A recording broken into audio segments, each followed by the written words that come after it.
Aproveito para dizer também que mantemos as nossas atividades regularmente divulgadas no perfil do Instagram Felicidadania _, e como não poderia ser diferente nesses tempos de redes sociais, eu peço que quem tiver interesse, que siga, que inscreva-se nos nossos canais, que marque se foi um conteúdo útil, né, como se diz, curta. Se tiver alguma ideia que possa comentar conosco, se tiver suscitado algum debate, comente, sugira. E se lembrar de alguém a quem esse conteúdo possa ser útil, envie, compartilhe. Então, eu pedirei que os presentes mantenham os seus microfones desligados durante a exposição para evitar interferências indevidas neste momento, e também que mantenham as câmeras desligadas, exceção feita aos membros da banca, que poderão optar por mantê-las ligadas, para assim diminuir o impacto na transmissão, né, e, como eu disse também, evitar alguma interferência não desejada, inclusive pelo próprio participante. Dessa maneira, nós vamos, então, dar início. Bom dia a todos, em especial ao presidente da banca e meu orientador, professor Fabiano André de Souza Mendonça, em nome de quem também cumprimento aos demais membros, professor doutor Nelson Juliano, professora doutora Yara Gugel e professora doutora Marisa Duarte, bem como a todos os presentes. O trabalho, de minha autoria, sob a orientação do professor Fabiano Mendonça, se titula Por um Direito para os Pobres, o desenvolvimento frente à emenda constitucional 95/16 e o teto dos gastos públicos. Esse trabalho surgiu a partir de uma preocupação quanto à criação de uma perspectiva jurídica ao enfrentamento da temática da pobreza, visto os efeitos que ela traz quanto aos direitos sociais e para o mundo do direito. Do direito. Portanto, por um direito para os pobres significa um direito com D maiúsculo, ou seja, um direito de ciência jurídica, não um aspecto prestacional, mas sim uma ação institucional que se debruce sobre a temática da pobreza. Em específico, o objeto do trabalho, o desenvolvimento quanto aos efeitos do novo regime fiscal, ou seja, o desenvolvimento frente à emenda constitucional 95/16 e o teto dos gastos públicos. Inicialmente, toda a estrutura do trabalho, bem como a estrutura da dissertação e, consequentemente, a estrutura da apresentação, ela se dá a partir do vínculo entre os temas, a partir da criação, da relação entre, desde a pobreza, passando pela democracia, do desenvolvimento, para finalmente se confirmar a hipótese quanto à austeridade, o novo regime fiscal e a emenda constitucional 95/16. Portanto, a introdução que vai nos trazer os temas inerentes ao desenvolvimento, a pobreza, a necessidade de uma conceituação científica quanto a ela, a democracia em seus modelos normativos, o desenvolvimento, a austeridade, os parâmetros constitucionais e os parâmetros internacionais oponíveis à emenda, para finalmente a conclusão quanto à perspectiva jurídica da necessidade do enfrentamento à pobreza. A introdução, ela nos traz, inicialmente em sua justificativa e a problematização, a ideia de o que se busca. Busca responder qual o fomento do problema de pesquisa. Naturalmente se busca, fomentado pelos objetivos constitucionais, desde o artigo 1º e principalmente o artigo 6º quanto aos direitos sociais da Constituição, e, sob o âmbito internacional, as ODS, o Objetivo de Desenvolvimento Sustentável da Agenda 2030, que trata sobre a erradicação da pobreza, a paz, a justiça, a transformação sustentável e o desenvolvimento. O que traz ao trabalho um necessário confronto entre as capacidades e as necessidades, visto que isso gera efeitos paulatinos à gestão pública, às implicações jurídicas, fomentado pelo aspecto doutrinário. Portanto, como fazê-lo? A opção do trabalho foi, como eu falei, tecer essa organização lógico-dedutiva do vínculo entre esses temas, para se parametrizando cada tema, cada conceito, se poder definir um ideário que chegue à confirmação da hipótese e à investigação da hipótese, finalmente, a investigação da consolidação da democracia, que se vincula ao desenvolvimento, e quanto à inconstitucionalidade da emenda. A pobreza, por essa necessidade quanto a um tema que parece, por vezes, se confundir e tangenciar com a mendicância, com outras questões de direitos, há uma necessidade, e essa foi uma preocupação desse capítulo, a pobreza em sua conceituação científica, ou seja, da mera retórica à conceituação, sob os aspectos práticos, desde a compreensão econômica do tema, passando pela dinâmica da renda, bem como e principalmente a compreensão jurídica, ou seja, a seara constitucional, a seara para assistência social e o aspecto jurisprudencial que a pobreza e essa temática pode assumir, o que principalmente, quanto ao conteúdo normativo, nos aproxima da dignidade da pessoa humana. Em seguida, em relação às fronteiras da pobreza. Essas fronteiras da pobreza, como uma colaboração nossa do trabalho, ela faz unir a doutrina das fronteiras da justiça de Martha Nussbaum, que nos diz em relação a determinadas características que nos afastam do ideário da justiça e para os direitos sociais que se vinculam às esferas da justiça da doutrina de Michael Walzer. Conglomerando essas doutrinas, se pôde opor às fronteiras da pobreza, ou seja, uma caracterização ao direito em relação à temática da pobreza. Um ser pobre caracterizado por um estado de acesso, ou melhor dizendo, o desacesso a determinadas prestações.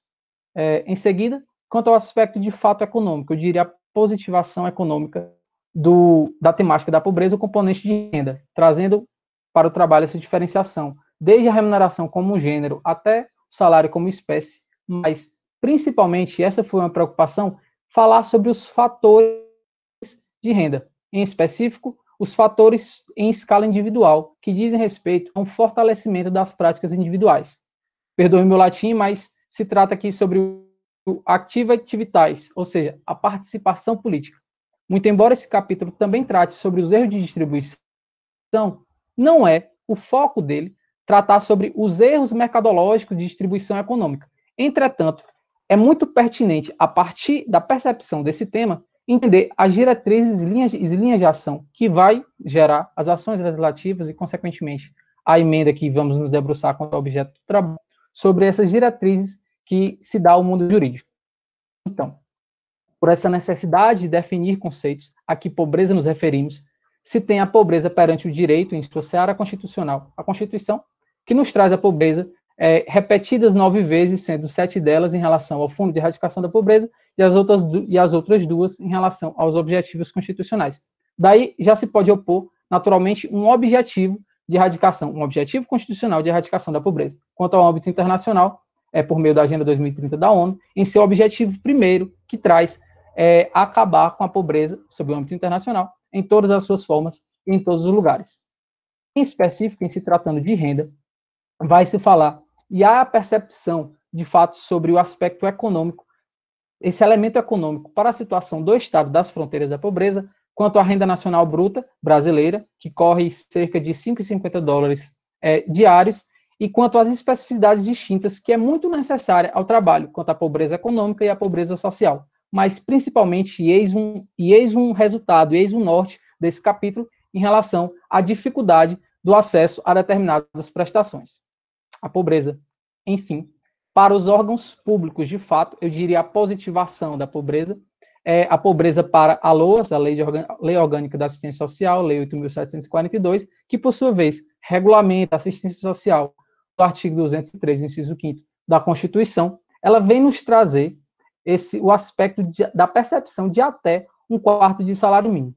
Em específico, sobre este capítulo, é muito, muito pertinente mensurar o resultado que o recurso extraordinário 93.70.70 ele nos traz quanto à hermenêutica neoconstitucional, eu diria, quanto à ampliação do conceito, passando agora pela atividade jurisdicional, conforme esse recurso extraordinário. Essa caracterização da pobreza também se dá ao caso concreto pelo poder discricionário do juiz.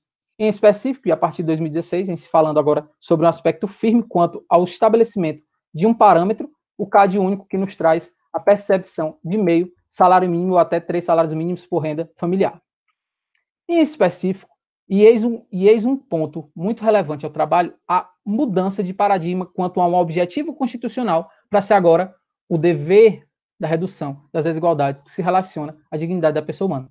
Canotilho, ele vai nos dizer que, mediante um programa e progresso corretamente orientados, impacta singularmente os elementos produtivos e econômicos, que se liga naturalmente ao desenvolvimento como liberdade e à instrumentalidade das liberdades de Amartya Sen, mas principalmente quanto à dignidade da pessoa humana, nos valendo da doutrina da professora Yara Gurgel, desde um princípio, como um princípio estruturante e a sua patente relação com os direitos fundamentais, mas principalmente quanto um dever jurídico, em seu conteúdo normativo, a dignidade da pessoa humana funciona e tensiona um limite aos limites ilegítimos aos direitos, que vai ser muito pertinente quando é oponível à emenda constitucional 95/16. Ou seja, nesse ponto do trabalho, há uma mudança de paradigma de objetivo para um dever em sua concepção normativa, para se agora ter um dever jurídico.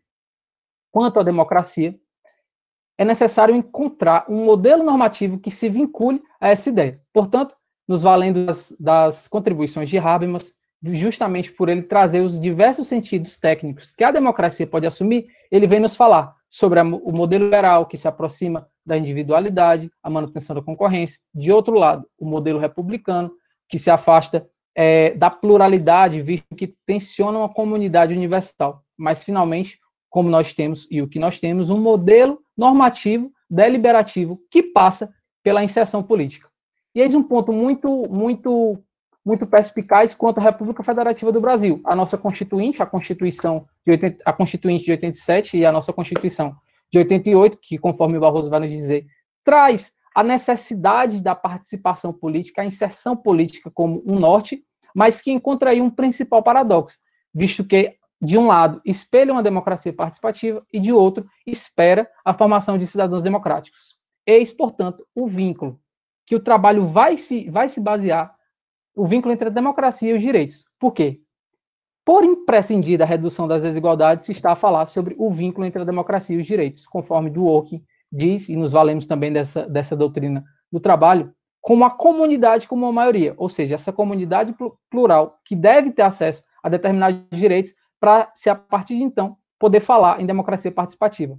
E nos aproximando da doutrina do custo dos direitos, que é muito pertinente para o objetivo de discussão da emenda, Gargarella nos diz que a construção política não deve ser reduzida ao aspecto econômico. Portanto, se passa ao capítulo do desenvolvimento. De fato, o desenvolvimento tratado desde sua acepção como um valor, o desenvolvimento tratado aqui durante todo o decorrer do trabalho como desenvolvimento com D maiúsculo, ou seja, um desenvolvimento de várias faces, um desenvolvimento multifacetado, um desenvolvimento que traz consigo a sustentabilidade, um desenvolvimento sustentável. Ou seja, para esse desenvolvimento, o crescimento econômico ele não é mais um fim, mas agora um meio para se atingir essas multifaces que o desenvolvimento pode atingir. A partir disso, se traz a doutrina da professora Feitosa, que nos diz que essa mudança de paradigma surge como uma prudência sobre as crises, visto que essa mudança em relação ao efeito do crescimento econômico vem nos trazer as alterações políticas e jurídicas necessárias à percepção constitucional. Quanto à plurifuncionalidade e o desenvolvimento, tratando aqui a plurifuncionalidade quanto ao conflito, quanto à classificação em gerações, visto que os direitos classificados em gerações de primeira, segunda e terceira gerações parecem opor, conforme a doutrina do professor Mendonça, parece opor um aparente conflito e, consequentemente, uma não prestação jurisdicional. Entretanto, sob essa perspectiva das funções em que os direitos podem assumir funções individual, social, ambiental e desenvolvimentista, o desenvolvimento ele se apresenta como um direito, ou seja, como a possibilidade de um direito não discriminatório e amplo acesso às políticas públicas, que se liga à instrumentalidade das políticas públicas como indução do desenvolvimento. A indução tratada pelo então ministro Eros Grau e professor Eros Grau vem nos falar dessa intervenção do Estado por indução que nos traz as condições de mão de obra, as condições de produção tecnológica que nos gera o consumo. Ou seja, o manejo da política fiscal, que é o foco desse capítulo, visa tratar essa concentração de renda através da regressividade tributária. Finalmente, no capítulo 5º, a austeridade tratada a partir do conhecer da emenda do teto dos gastos públicos, o novo regime fiscal, instituído pela emenda 95/16. Firmando-se desde a austeridade filosófica, como a abstenção de uma determinada ação, até a austeridade econômica, que passa sobre o corte de gastos, nos valendo da doutrina da política macroeconômica de Keynes, e principalmente quanto ao investimento em recursos humanos, que dá o equilíbrio de orçamento, conforme Joseph Stiglitz nos diz, e nos valendo dessa política macroeconômica, Keynes vai nos falar que existe um ciclo macroeconômico, jurídico, político, econômico e social, que, por meio da redução dos investimentos públicos, naturalmente se tem a redução da demanda privada, visto que os investimentos públicos, eles têm eu diria, envolvem a maior parcela da população. A redução da demanda privada significa nada mais do que o decréscimo do PIB. O decréscimo do PIB reflete aos cofres públicos a redução da arrecadação. A redução da arrecadação, por sua vez, nos traz uma piora do resultado primário. Essa piora do resultado primário, eis o ponto principal do momento de crise. O momento de crise em que a austeridade ela está sendo oponível, conforme Keynes, a austeridade ela é justa e válida em momentos de bonança econômica, justamente por ele entender essa instrumentalidade que os investimentos públicos podem assumir. Portanto, em específico quanto ao objetivo, que é conhecer o novo regime fiscal, a então PEC 241 e hoje emenda 95/16, que limita o exercício financeiro e traz essa instituição de até 20 exercícios financeiros, entre outras mudanças, sendo a principal delas a alteração do artigo 212 da Constituição.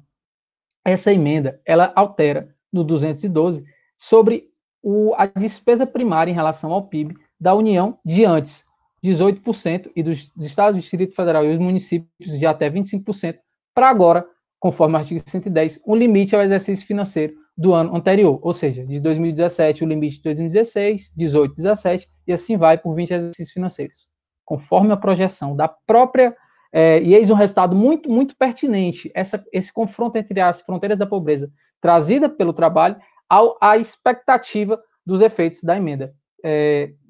Conforme a própria Câmara dos Deputados, pode-se dizer, pode-se esperar que ao final dos 20 exercícios financeiros, esse índice em relação à despesa primária do PIB se aproximaria entre 10% e 15%, se aproximando dos 10% a 11%, o que se relaciona, o que nos aproxima dos failed states, como o Banco Mundial fala, os estados falidos, estados que trazem consigo um decréscimo econômico, o índice de desenvolvimento humano cada vez menor, como países da África subsaariana e alguns países da América Latina, e nos afastaria de países historicamente em processo de desenvolvimento e crescimento econômico, como países como a zona do euro, Estados Unidos, etc., ou até a França, que chega a 57%.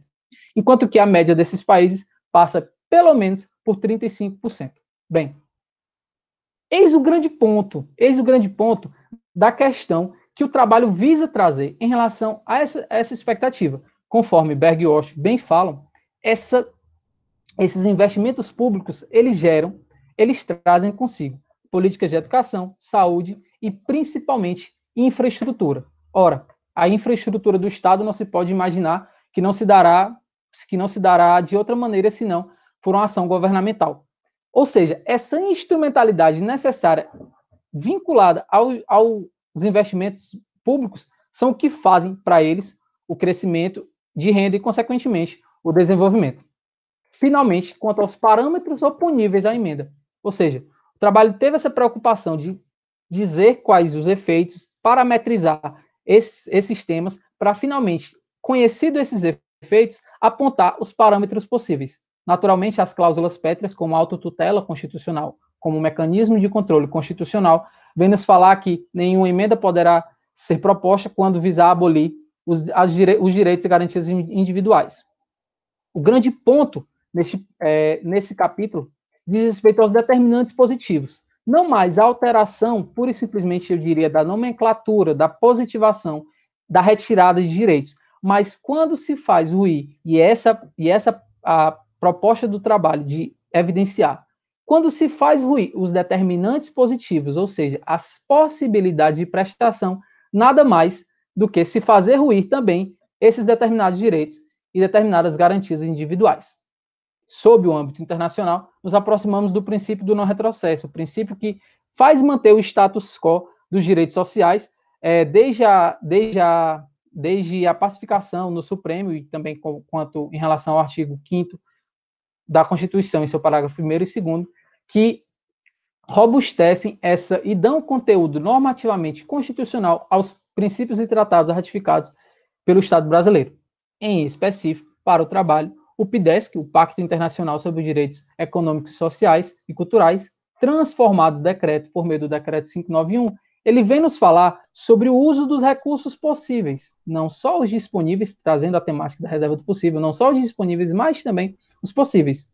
E eu também trouxe ao trabalho a citação do relatório do CEDESC, que fiscaliza o PIDESC, que, conforme o relator, vem entender a emenda constitucional 95/16 para o Estado brasileiro como um erro histórico. Bem, finalmente, quanto à conclusão. Traçado esse vínculo entre os objetivos constitucionais, a perspectiva de mudança quanto ao conteúdo normativo, ou seja, relacionada à dignidade da pessoa humana, relacionada ao direito ao desenvolvimento, a necessidade de um modelo normativo democrático que a todo tempo se espelha, se espera, se aponta em relação ao Estado brasileiro, aos efeitos da austeridade, aos erros, eu diria, de princípios quanto à política fiscal, de escolha da política fiscal, os efeitos da emenda constitucional 95/16, sua afronta determinada a todos os temas tratados e sua veemente inconstitucionalidade. Portanto, se pode opor principais três perspectivas que dizem respeito, primeiro, quanto aos objetivos, tanto os objetivos internacionais quanto aos objetivos constitucionais, e também quanto ao conteúdo normativo de um dever assumido juridicamente pelo Estado brasileiro quanto à erradicação da pobreza e, a partir daí, uma necessidade e um dever em se fazer opor os determinantes positivos necessários às garantias e direitos individuais.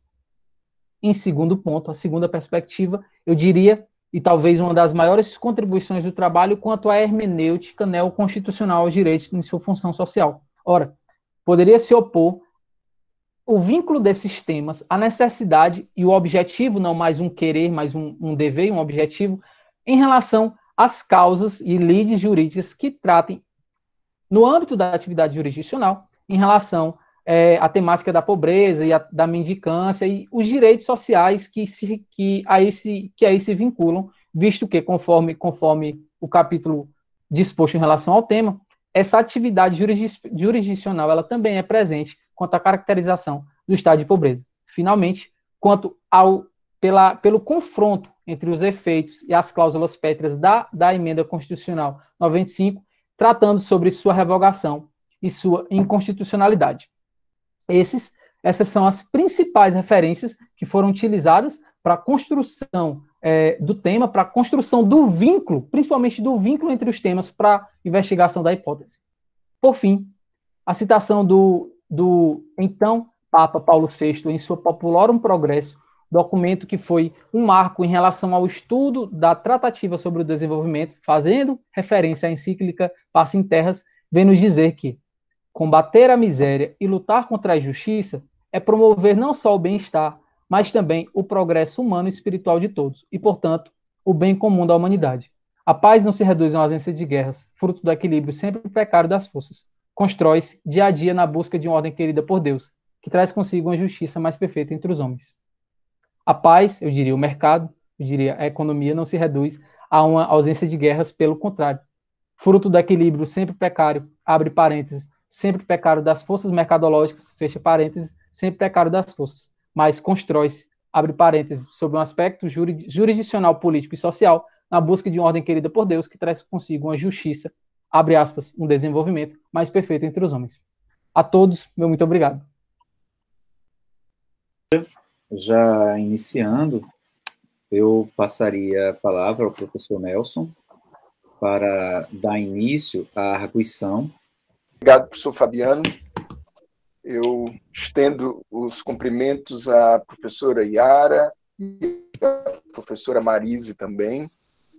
Eu queria essa interação entre a Universidade Federal do Piauí e a Universidade Federal do Rio Grande do Norte, que não é a primeira vez, é claro, mas que ele continue de forma cada vez mais intensa, cada vez mais frutífera. E eu realmente fiquei muito bem impressionado, professor Fabiano, com a dissertação do Gaspar e com a apresentação dele também. Antecipadamente, eu já parabenizo, o resultado é muito bom. um resultado mais do que adequado para uma dissertação de mestrado.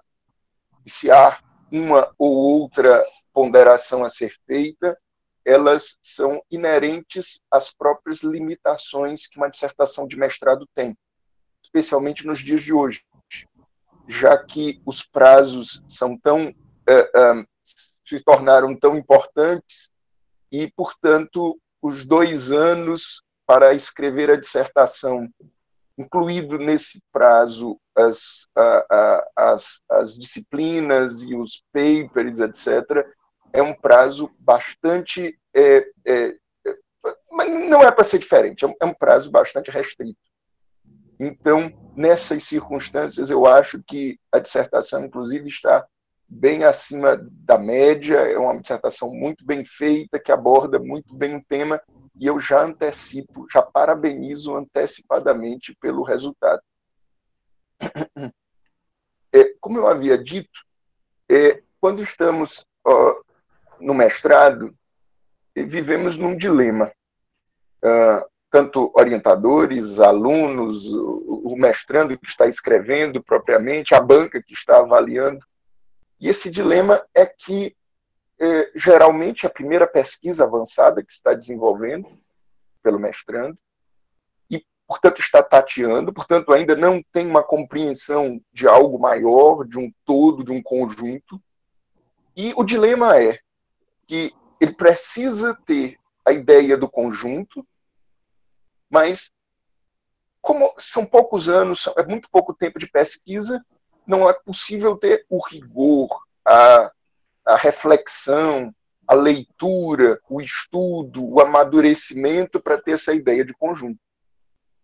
Mas, se é para estudar um pedaço muito pequeno, esse pedaço pequeno também perde o sentido, porque não faz sentido fora de um conjunto maior. E esse dilema todo mestrando enfrenta, e em toda a dissertação, ou quase todas elas, se entendermos a dissertação como algo completo e perfeito, isso será frustrante.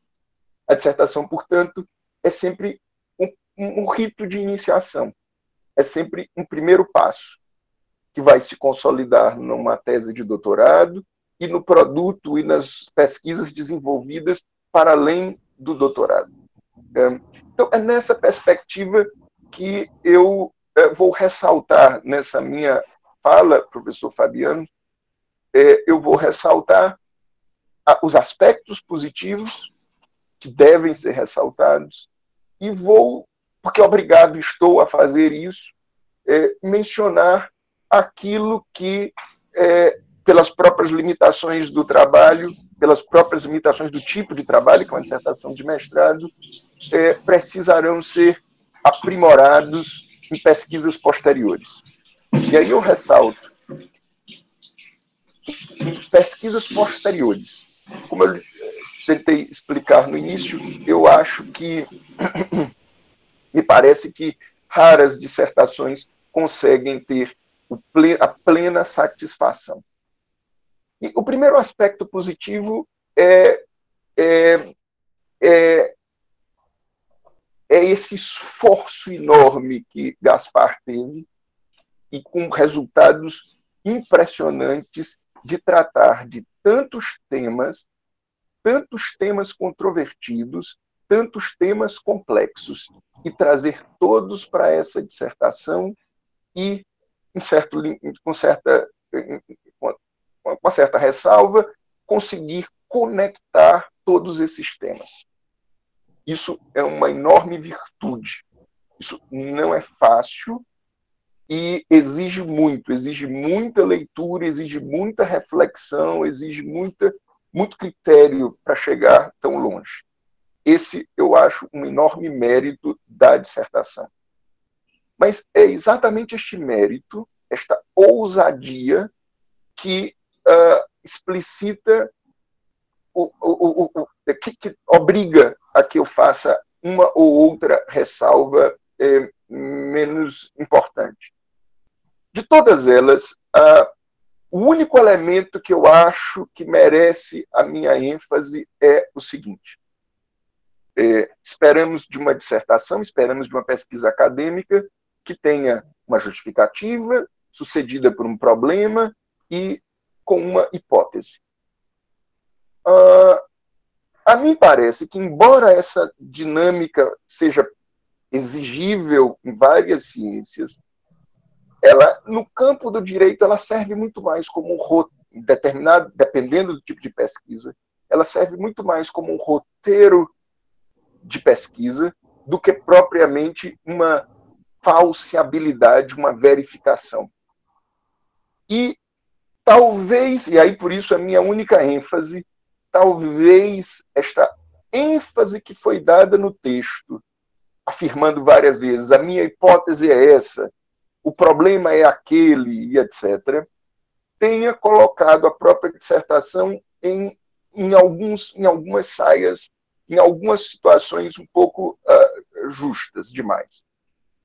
O que eu quero dizer com isso, que vou reafirmar no final, é que talvez assumindo menos um caráter de comprovar uma hipótese e mais o caráter exploratório da pesquisa, ou seja, a dissertação de mestrado que vai encontrar contradições, que vai encontrar problemas, que vai encontrar temas, muito mais perguntar e duvidar do que responder, muito mais sistematizar, classificar, comparar, do que propriamente comprovar empiricamente algo, acho que a dissertação sairia dessa saia justa que eu vou tentar desenvolver a partir de agora.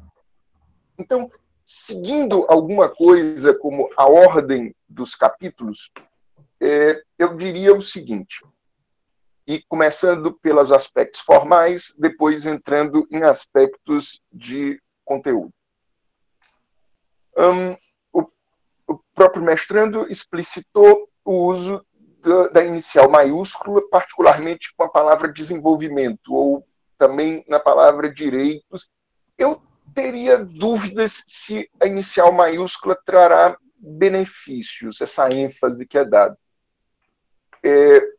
E, se for para utilizá-la, ele gera também algumas reflexões sobre por que outras palavras não mereceram a inicial maiúscula, como, por exemplo, democracia, que é também utilizada como valor.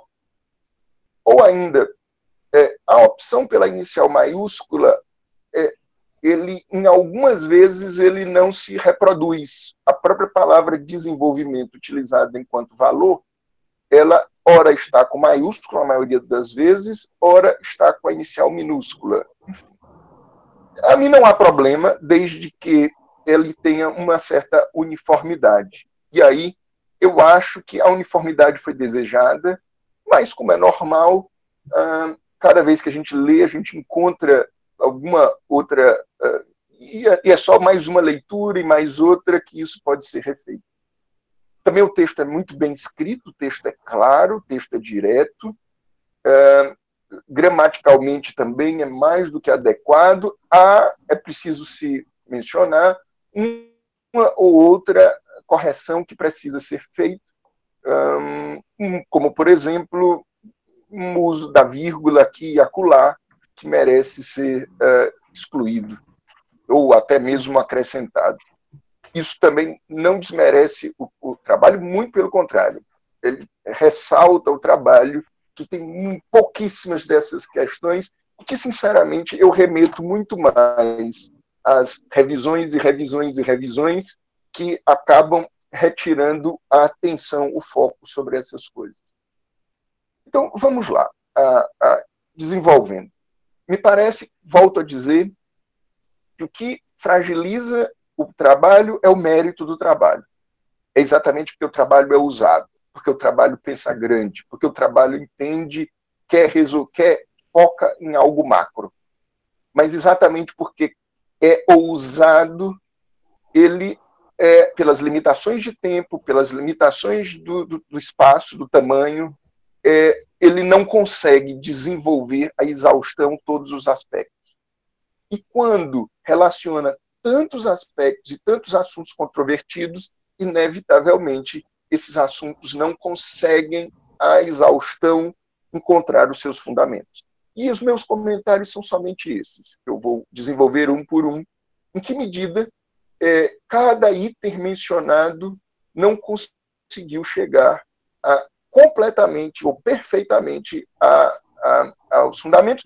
Enfim, como eu lhes disse, isso será impossível de se fazer, e acho que a opção pela dissertação foi a melhor. Ainda acho que para uma dissertação de mestrado, uma certa abertura, uma certa amplitude, ele favorece e não prejudica, desde que a gente possa considerar isso como uma iniciação à pesquisa, e não como uma conclusão do pesquisador, uma formação completa dele. Então, para controlar mais o tempo, eu tentarei seguir essa ordem. Então, o ousado tema da erradicação da pobreza e começa a relacionar temas como se eles fossem necessariamente vinculantes. Por exemplo, democracia, pobreza e desenvolvimento. Mais adiante, essa temática vai ser ampliada ainda. Outros temas são relacionados como temas necessários. E o primeiro elemento é que é tão controvertido que nem esta dissertação demonstra isso, e poucos trabalhos ou nenhum trabalho vai conseguir demonstrar essas relações necessárias. A impossibilidade de demonstrar não quer dizer que ela não seja, mas apenas que as pesquisas não foram ainda suficientes para tanto. Ou porque, para citar Karl Popper, ou porque são temas impossíveis de serem falseados ou verificados empiricamente. Expressamente, o trabalho foca na hipótese da demonstração da inconstitucionalidade de emendas constitucionais, particularmente sobre a inconstitucionalidade da emenda 95, e eu já começo pelo final. Diversos temas que são temas usuais para esse assunto não foram abordados, nem poderiam ter sido abordados, porque tomariam a dissertação inteira, mas apenas para demonstrar isso. Objetivos, ainda que tenham o codinome, o adjetivo de fundamentais, estão inseridos como cláusulas pétreas, ou cláusulas pétreas são só direitos e deveres fundamentais? E o que são esses direitos e deveres não fundamentais, individuais? Cláusulas pétreas são vedações sérias ou não? Porque, observe, que no parágrafo 4º do artigo 60, diz que, e aí estava inclusive no slide apresentado, diz que que não podem ser objeto de emenda constitucional as cláusulas tendentes a abolir aqueles itens. Tudo bem. Mas a Constituição em nenhum momento diz duas coisas. Quem pode impedir isso? É claro que o costume constitucional brasileiro entendeu que era o Supremo Tribunal Federal e entendeu ainda algo bastante estranho, que a medida, que o mandado de segurança seria o meio para tanto. Mas a Constituição não diz isso. Outro detalhe importante, ainda sobre este aspecto, é que a Constituição expressamente diz que é tendente a, ou seja, pode-se concluir, usando o exemplo alemão, que uma vez incorporada a emenda, uma vez promulgada a emenda, ela não estaria mais sujeita a esse tipo de apreciação. Mais uma vez, o costume constitucional muda um pouco esse entendimento, facultando o Supremo Tribunal a fazer isso. Enfim, isso são elementos bastante controvertidos e que não foram abordados nem poderiam ser. Ou a incorporação, ou a negação da teoria da dupla revisão, por exemplo. Enfim, onde é que eu quero chegar? É que, ao não entrar a fundo sobre estes aspectos, me parece não ser possível afirmar categoricamente se a PEC, se a emenda 95, ela é inconstitucional ou não. E eu nem estou discutindo ainda sobre a possibilidade de uma emenda constitucional ser inconstitucional, etc. e tal e tal. Bem, onde é que eu quero chegar? Eu apenas quero chegar ao ponto de que isso é uma questão de ênfase. Ao prometer provar a hipótese, me parece que assumiu um compromisso que não poderia ser realizado.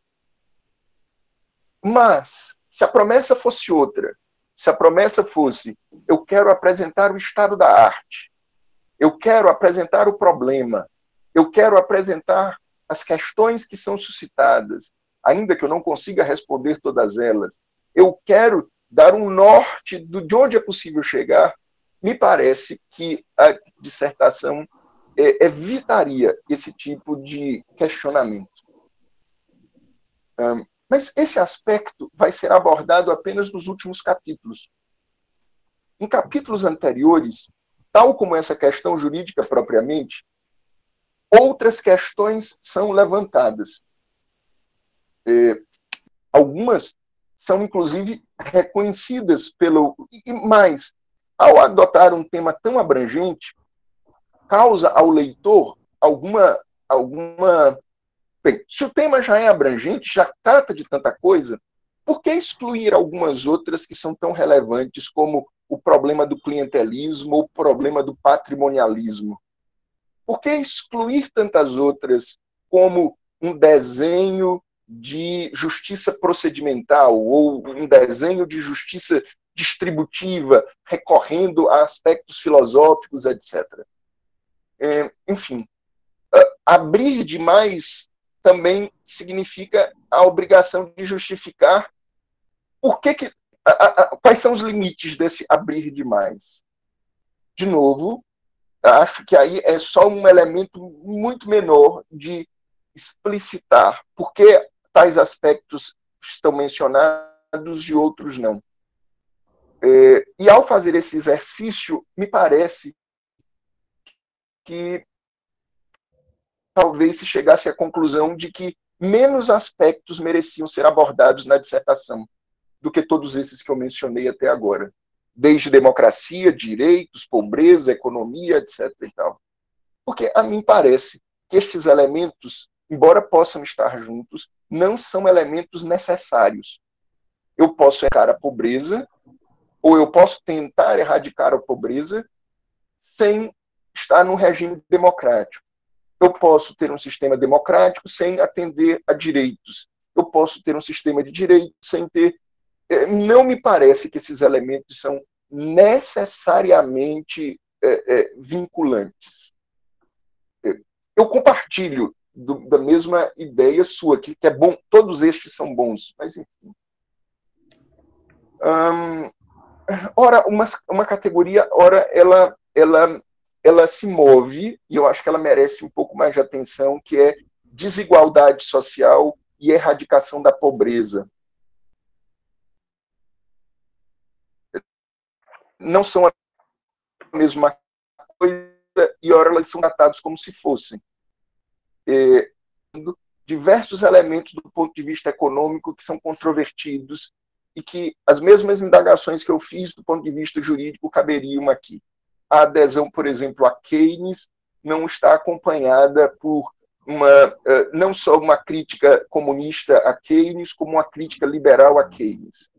Embora Keynes tenha sido de forma... Os fatos mostraram que ele tinha razão em várias circunstâncias, os fatos mostraram que ele não tinha razão em várias outras circunstâncias. E eu faria uma distinção também na minha reflexão, que muito provavelmente todos nós concordamos que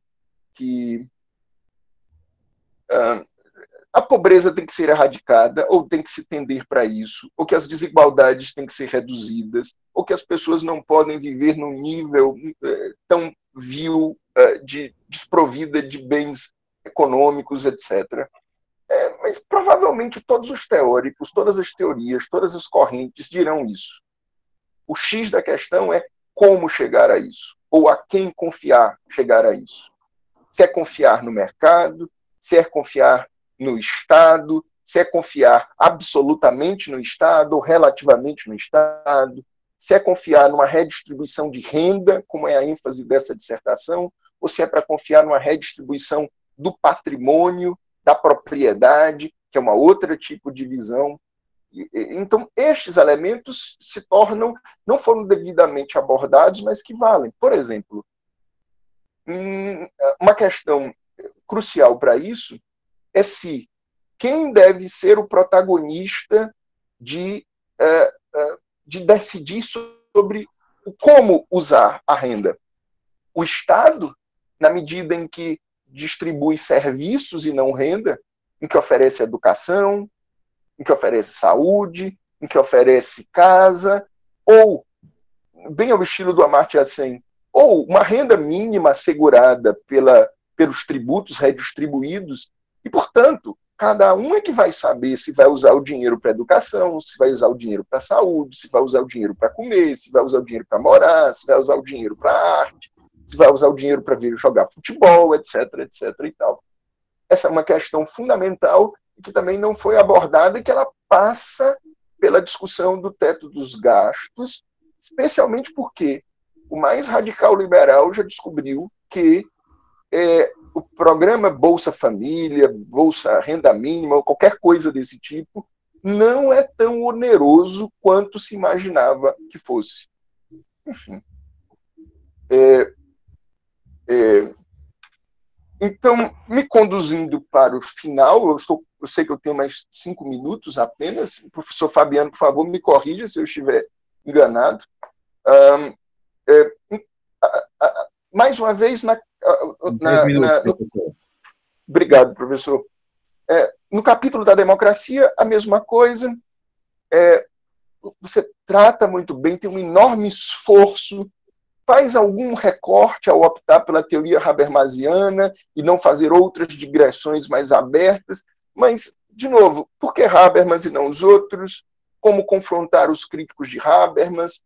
Associar democracia participativa à democracia deliberativa ou discursiva, eu não sei até que ponto essa associação é integralmente válida. Enfim, de novo, porque o tema é amplo, os temas não puderam ser abordados nas suas minúcias, e eu sou obrigado a mencionar que, no futuro, estes aspectos precisarão ser aprofundados. Não para essa dissertação, que, como eu lhes disse, eu acho que ela está muito bem ajustada. A única ressalva, repito, a única ressalva que venho a fazer é a promessa de que vai comprovar a hipótese. Me parece que... E aí não poderia ser até uma tese de doutorado. Não me parece que seja uma hipótese facilmente demonstrada, seja demonstrada normativamente, empiricamente, etc. Me conduzindo, então, para o final,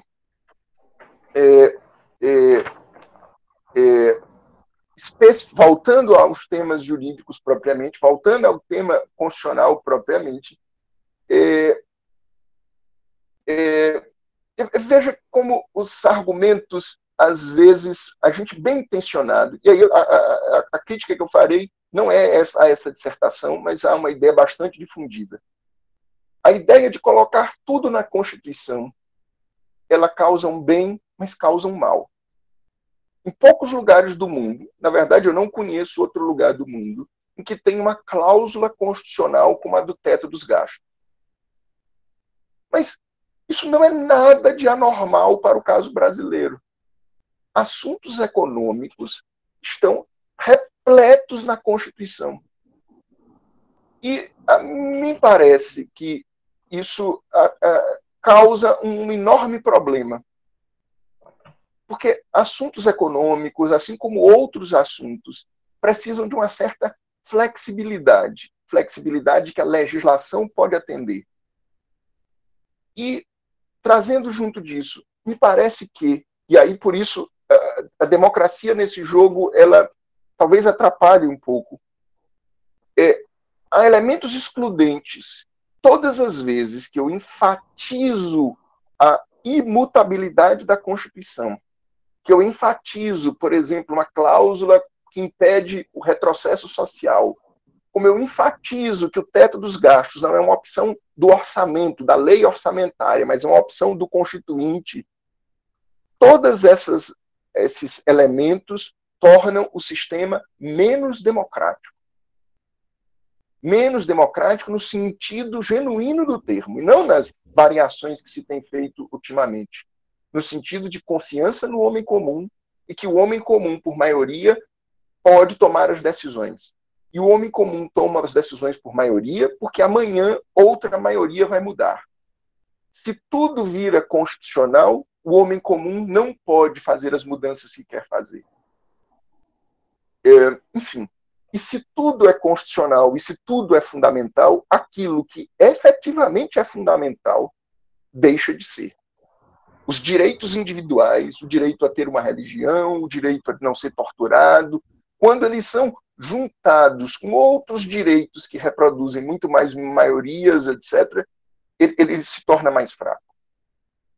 Enfim, eu, apesar de ter gastado o meu tempo ressaltando o que os elementos ricos do debate, ou seja, o que ainda tem muito para estudar, e ainda para discutir, e ainda que para resolver, eu tenho muito mais a elogiar, porque mostra uma erudição e um conhecimento que o mestrando conseguiu adquirir durante o mestrado, e mostra uma capacidade de, ainda que não a exaustão, uma capacidade de trazer para o texto, de trazer para a dissertação, um domínio bastante satisfatório para tão pouca idade, para tão pouco tempo de estudo.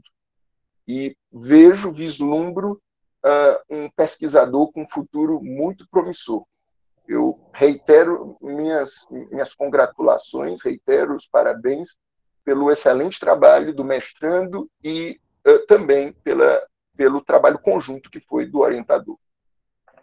Obrigado, professor Fabiano. Desculpe se eu me excedi alguns minutos.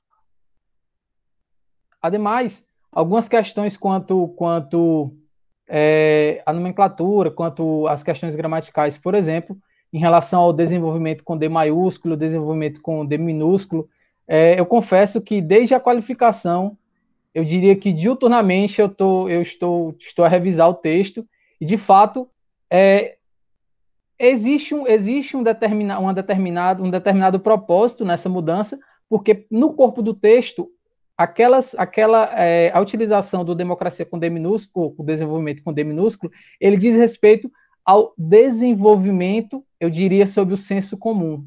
Eu tive essa preocupação em reler cada parte que tratava sobre esse tema, para falar sobre o desenvolvimento em texto sob o senso comum, para trazer, em relação ao desenvolvimento com D maiúsculo aqui tratado, quanto principalmente sobre o desenvolvimento sustentável.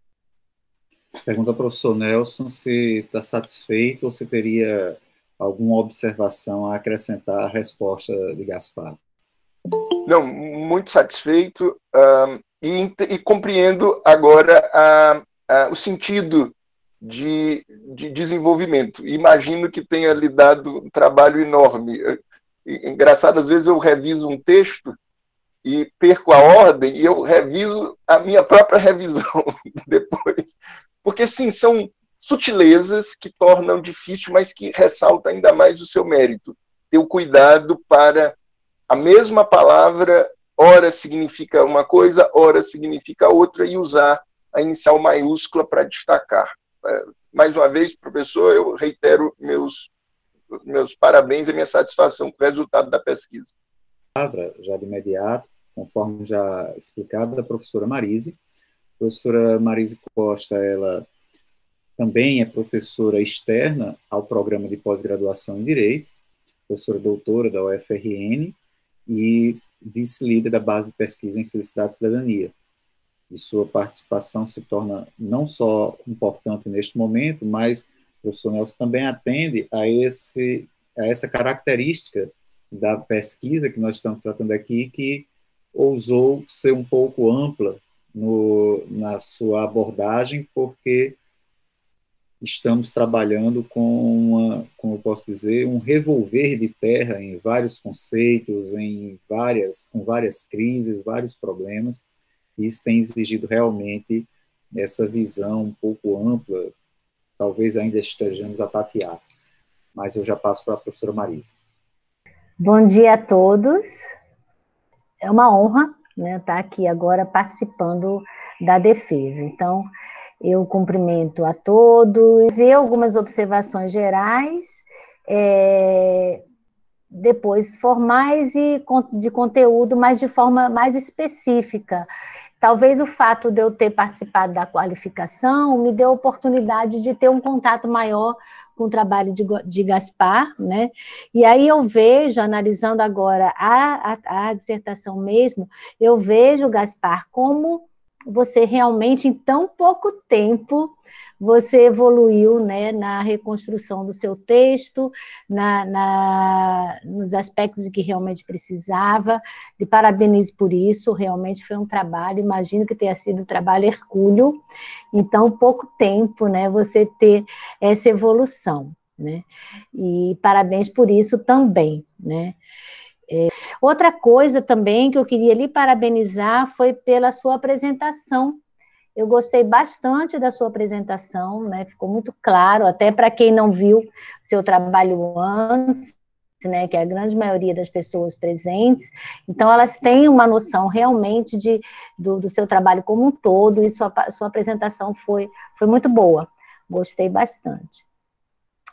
Eu vou fazer algumas observações mais de caráter geral, para que você verifique, até algumas sugestões que eu vou começar a fazer agora, se realmente você entende necessário, junto com o professor Fabiano, porque, relendo, né, o trabalho, me vieram algumas questões que eu acho realmente relevante, mas que você fique bem à vontade com o Fabiano para ver se acha necessárias essas introduções. Relendo o trabalho, já nesse contexto, né, de 4 meses de pandemia, o que eu vejo?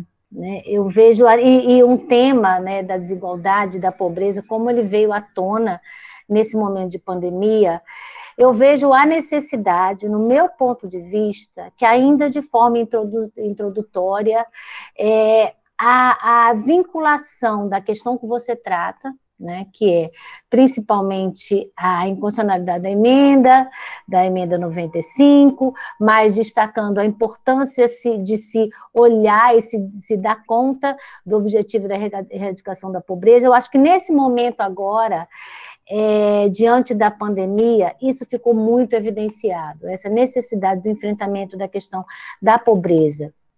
E aí, como o trabalho ele está sendo apresentado, né, está sendo aprovado num momento que é um momento histórico, né, o momento mais importante até agora, até a segunda década do século XX, que é a pandemia, eu achei necessário que essa situação fosse referenciada, sabe, no seu trabalho. E como, nesse momento, a questão que você traz, ela é relevante para a discussão.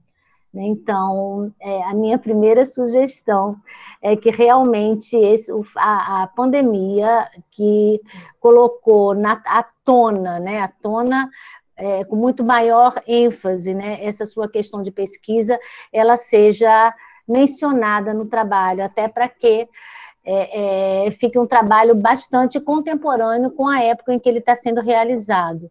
Né? Então, a minha sugestão, nesse primeiro momento, e isso não me veio no momento da qualificação, seria realmente isso, você trazer o fato da pandemia, a relevância da sua da sua pesquisa nesse momento atual. Até porque, nesse momento atual, tem sido muito discutida a questão da renda básica universal, né? Sendo retomada a discussão da renda básica universal, e a sua relevância nesse momento atual.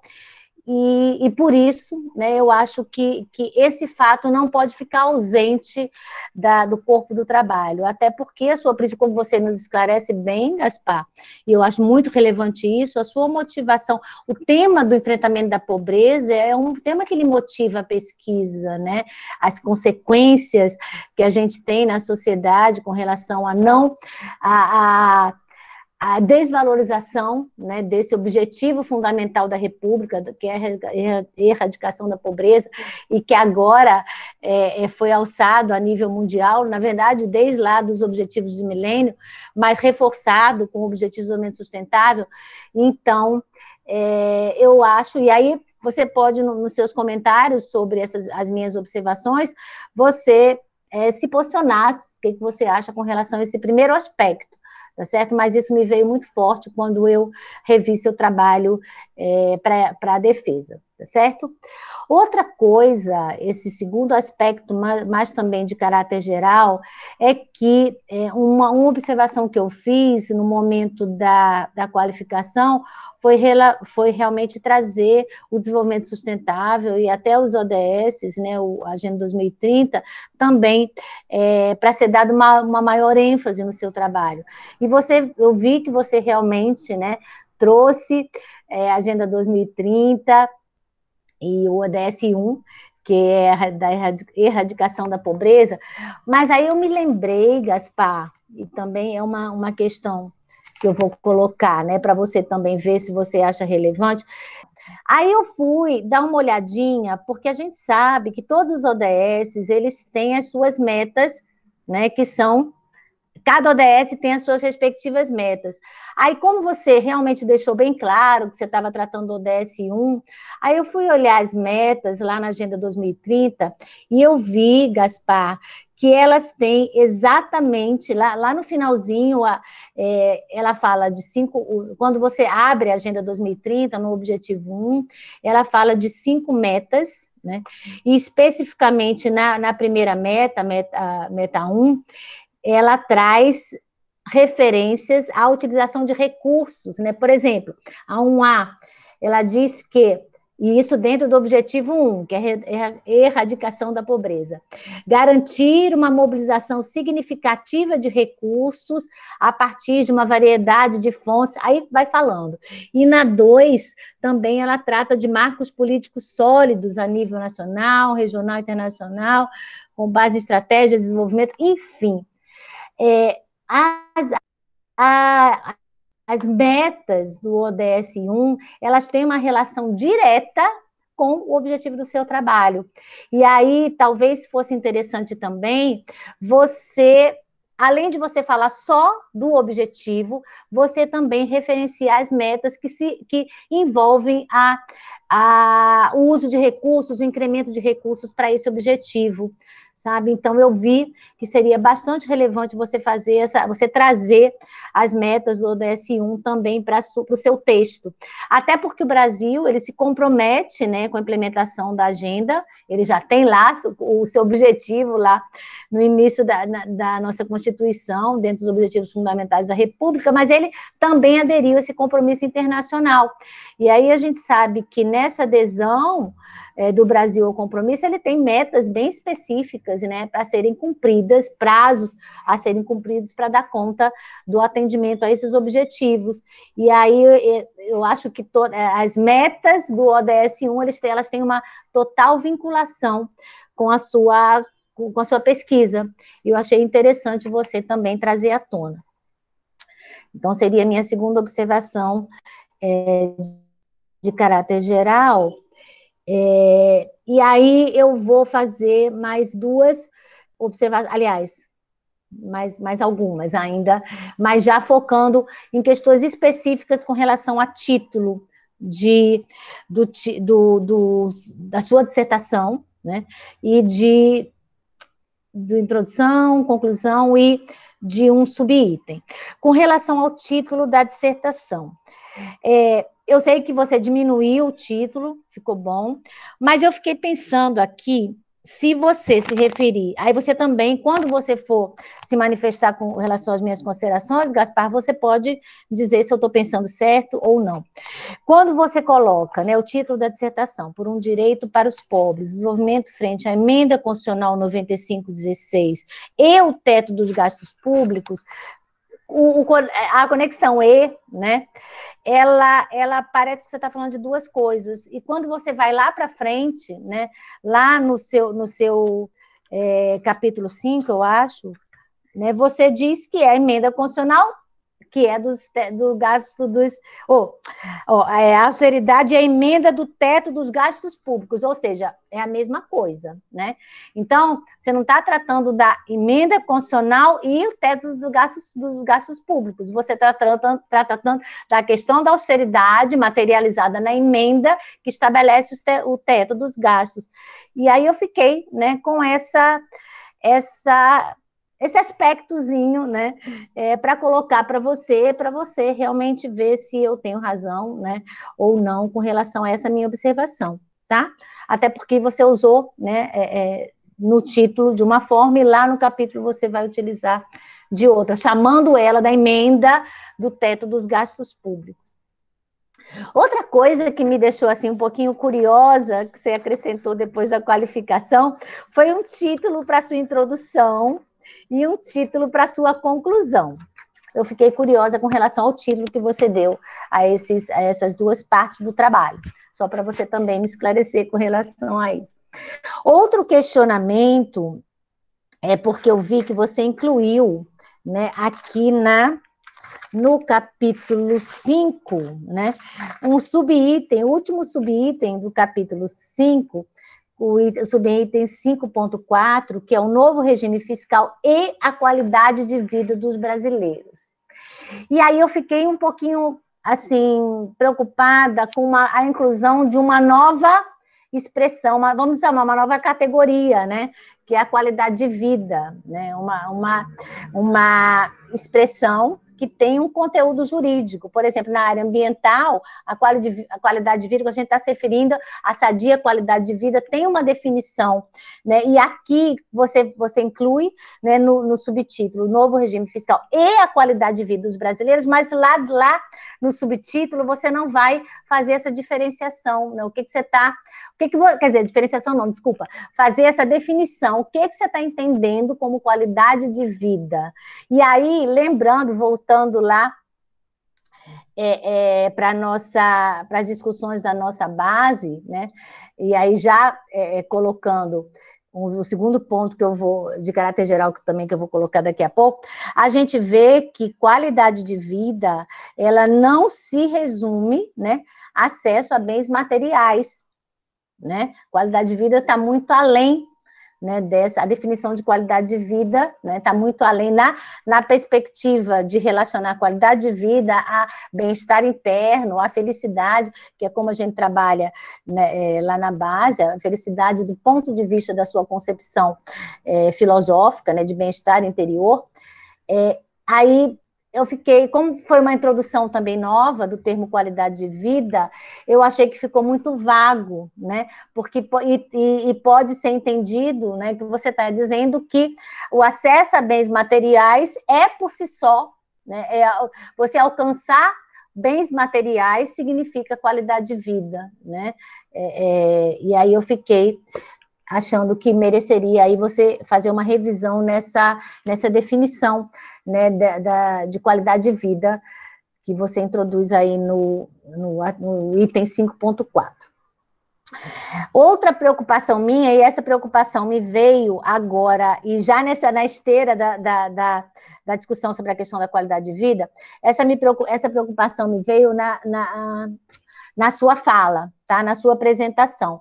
Quando você, em algum momento, você colocou que o crescimento da renda é traduzida, né, como desenvolvimento, como acesso ao direito ao desenvolvimento. E aí eu volto lá às nossas discussões, né, da nossa base de pesquisa, lá da economia da felicidade, lá do paradoxo de Richard Sterling, né, o pai da economia da felicidade, que traz exatamente essa ideia de que o aumento da renda não, em caráter progressivo não necessita, leva necessariamente ao aumento da qualidade de vida, da felicidade, do acesso ao bem-estar interno. A partir de determinado ponto, sim, mas mais renda não necessariamente significa maior bem-estar interno, maior felicidade, maior, vamos chamar assim, qualidade de vida, se você entender que a definição seria realmente nessa perspectiva mais geral que eu coloquei acima, né, em momentos anteriores.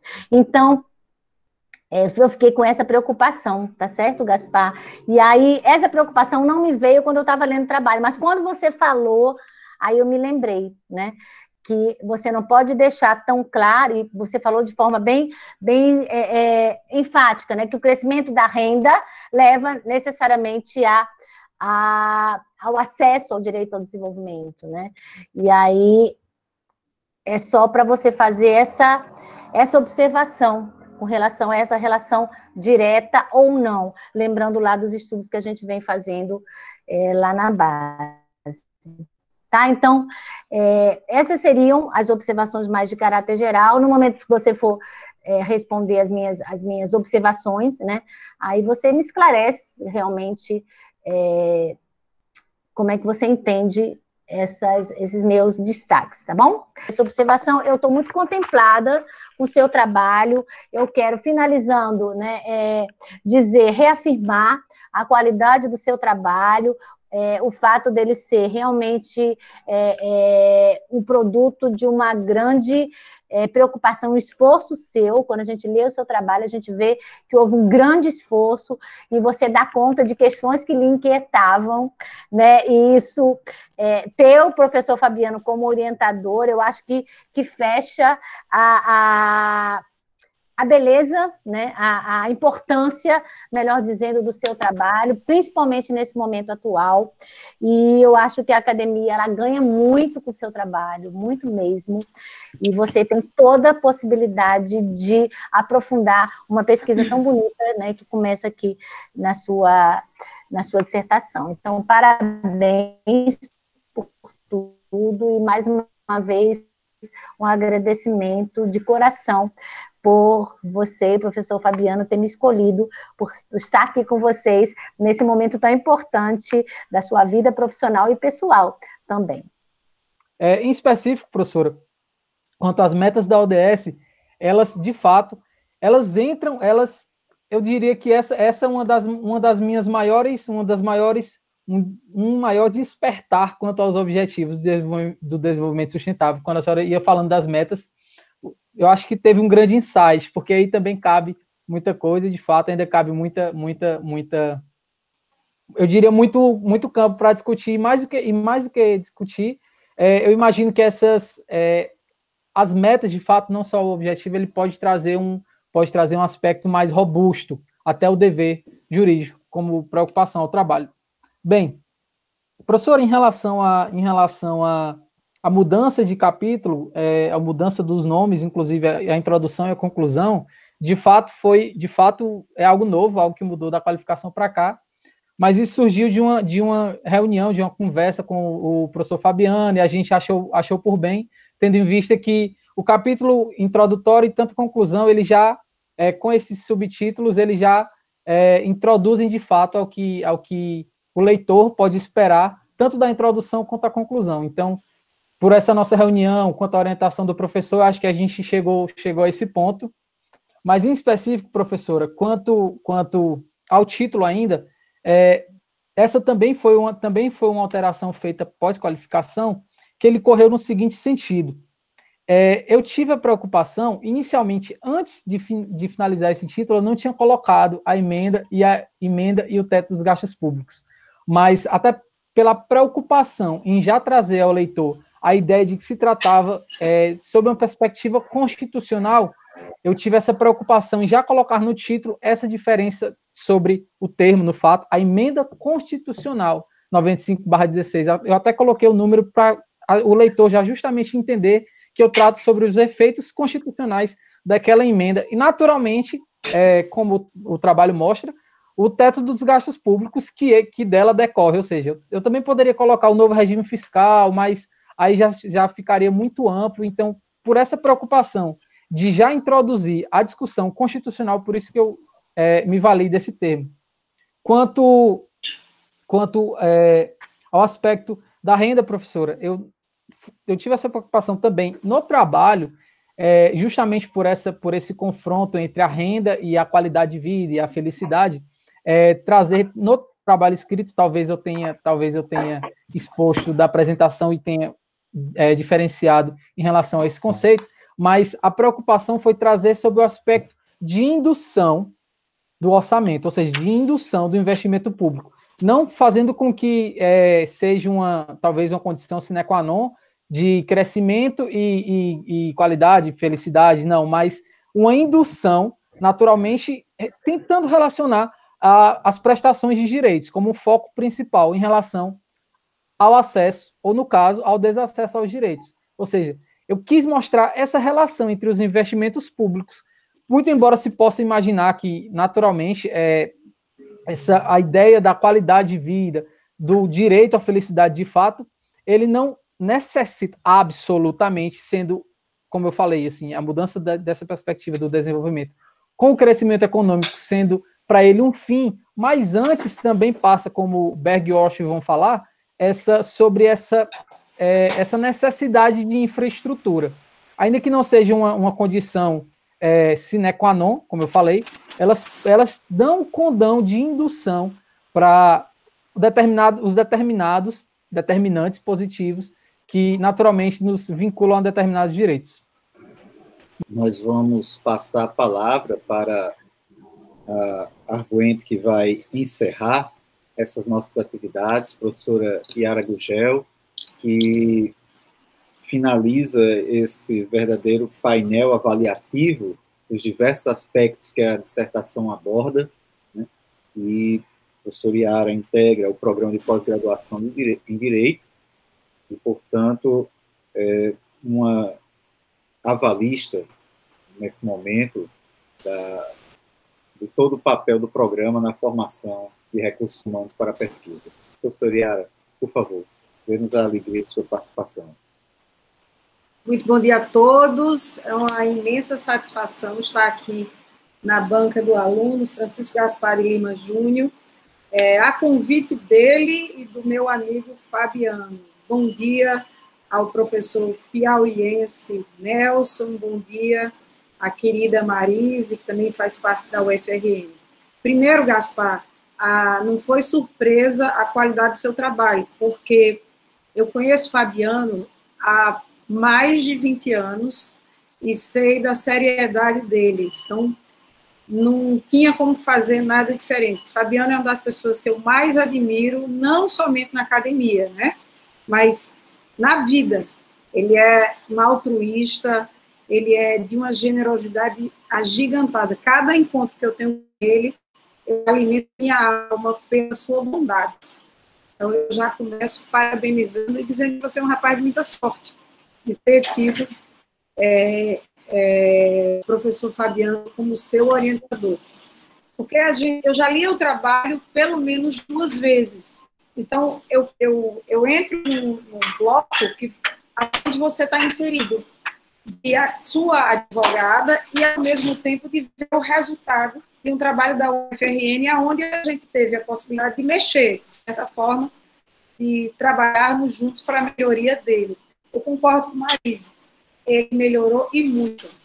Da pré-banca para cá, você fez considerações significativas, mas o trabalho é uma constante produção. A gente para um trabalho sobre 2 aspectos. Primeiro, porque enche o saco, certo? Chega numa hora que, por mais que você tenha orgulho daquilo que você escreveu, mas você enche o saco. É para isso que existe um prazo. Segundo, pelo próprio prazo. Você está dentro do seu prazo limite, E aí você precisa exaurir essa construção por hora. Depois, isso aqui vai virar um livro, depois isso vai virar um outro produto de doutorado.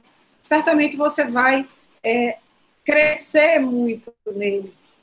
Então, eu começo aqui parabenizando o seu trabalho. O tema é magnífico, né? O tema é magnífico, é um tema que eu, Yara, desenvolveria. Eu gosto de muita coisa, mas nem tudo eu tenho desejo de escrever. Mas esse seu tema é um assunto que me interessa. Então, eu vou tentar ser breve. Adorei a sua temática, gostei demais que você acatou a sugestão na alteração. Acho que ele ficou objetivo. Ele diz realmente, ao primeiro momento, ele diz aonde vem. Gostei também que você fez uma apresentação do seu trabalho, na verdade, a introdução, você fez uma apresentação, como eu tinha sugerido, você apresentar a parte inicial do que é pobreza, quais são os temas inerentes ao desenvolvimento. Então, eu já começo dizendo a você que agradeci, mas deixa eu voltar para o início do seu trabalho. Eu tenho uma curiosidade sempre, quando eu pego um trabalho, antes de eu começar a ir para a parte jurídica e analisar o seu trabalho como um todo, eu adoro ler os agradecimentos. Eu fiquei imensamente encantada com todos os seus agradecimentos, um agradecimento imenso, e fiquei bem encantada com tudo aqui. Olha, parecia que eu estava me vendo lá no ano de 97, quando eu fui para PUC São Paulo. Então, você muito cheio de amor, muito cheio de dedicação, um menino que vinha, como você me contou a sua história, vinha de Teresina toda semana assistir aula, já merece todo o tapete vermelho. Então, todo o reconhecimento da academia a esse seu esforço. Eu adorei que você fez um agradecimento aqui a Francisco, seu amigo, seu xará, passados 800 anos, ao São Francisco. Enfim, mas vamos para a parte, então, jurídica. No primeiro plano, seu trabalho está muito bem sequenciado. Você mexeu, você trouxe aquilo que estava lá atrás e trouxe para frente, você deu uma mudança que incrementou a parte jurídica, incrementou a parte sociológica, você deu uma ordem ao seu trabalho. Foi um tempo que você aproveitou da pré-banca para hoje, de você realmente reestruturar esse seu trabalho. Então, mais uma palma para você sobre essa ótica, né? Muito bem sequenciado o seu trabalho, é um trabalho enxuto, de pouco mais de 100 páginas, mas que hoje a academia prioriza esse tipo de trabalho.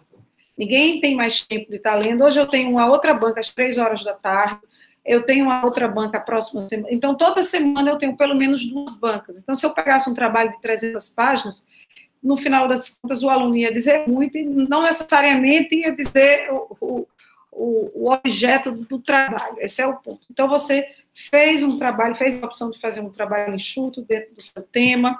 Concordo com o professor Nelson quando ele diz que você, dentro de uma temática de desenvolvimento, você abordou várias nuances do que seria a questão da pobreza e do desenvolvimento. Então, você fez uma boa pesquisa, você trouxe um tema atual, que é a questão dos gastos públicos, você fez um reconhecimento ao PPGD, a questão do desenvolvimento plurifuncional, que seu orientador bem desenvolve. Você tentou justificar aqui na sua apresentação, sua introdução, por que a pobreza, por que o desenvolvimento da pobreza. Apenas eu senti falta aqui na sua apresentação e introdução de questões. Facilita muito ao leitor. Eu sou muito objetiva. Então, eu senti falta A Gaspar, ele vai responder quais perguntas no final das contas? Porque você falar de desenvolvimento e pobreza tem um leque. Eu poderia desenvolver várias questões aqui ao longo da temática, ao longo do seu trabalho. Então, eu acho que valia a pena você refletir mais na frente, você não vai... Mas quando você pensar em publicar o seu trabalho, ou porventura ampliar o estudo em nível de doutorado, valia a pena você realmente focar quais são as questões que eu vou tentar responder. E aí, Gaspar, eu tenho, na sua banca tem 3 professores. Se você se você tivesse a chance de ter 10 examinadores, cada um necessariamente ia trazer um ponto. Então, é um trabalho que nunca está pronto. Um trabalho de dissertação de mestrado, doutorado e pós-doutorado, ele nunca está pronto. Nunca está pronto para quem? Para o outro. Ele vai estar pronto para você, porque você chegou no seu ponto, naquilo que lhe interessava, naquele formato aonde você queria chegar. Mas o outro vai ter sempre novos olhares. É para isso que a gente está aqui.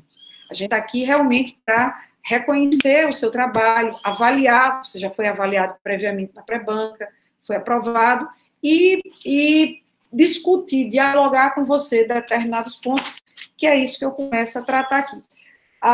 Sabendo que eu sou professora de Direito Internacional, eu acho que propositadamente você me colocou na sua banca.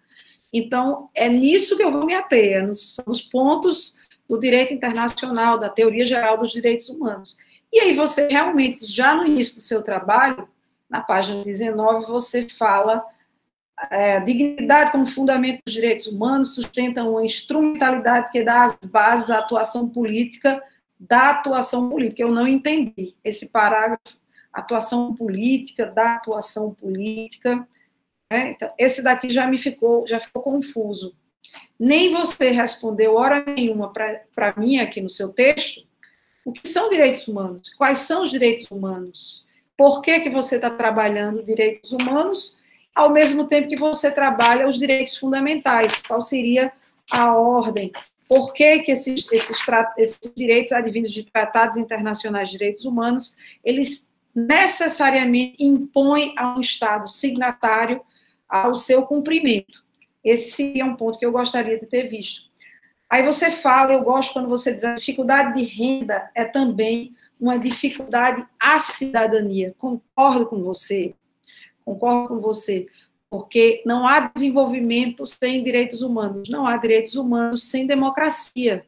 Então, eu tenho um efeito dominó de uma forma geral. Não tem como a gente pensar em efetividade de autonomia individual, plena autonomia individual, a desenvolvimento geral, a democracia, se eu não reconhecer no outro, em todos os indivíduos, sobretudo os mais necessitados, né, aqueles que você está abordando aqui no seu trabalho, aqueles que estão inseridos dentro do bloco da pobreza, a necessidade que o Estado de direito tem de implementar direitos essenciais a essa ruptura, que vem a ser essa pobreza, né, e inserir a possibilidade da autonomia individual. Eu não vou repetir o que todos já falaram, não, eu vou tentar passar aqui para alguns pontos, até para conversar um pouco com você. Você fala o seguinte, na página 32, Gaspar, você está me escutando? Alô? Estou lhe escutando, professora. Ok. Página 32, você fala em desigualdade de renda, estado de pobreza, ter bons relacionamentos sociais. Relacionamentos sociais, qual é a justificativa para relacionamentos sociais estar aqui? Né? Não sei se eu e a Yara temos relacionamentos sociais. Eu me perguntei aqui, o que é que ele quer dizer com relacionamentos sociais? Talvez seria cidadania, se envolver nas questões políticas do Estado, é que isso realmente só se dá através da educação. Daí a relação da indivisibilidade dos direitos humanos. Aí você fala de situação de pobreza e situação de não pobreza, a pobreza monetária, conceito de pobreza. Eu gosto muito desse seu discurso, é um discurso interdisciplinar, e necessário ao mundo jurídico também.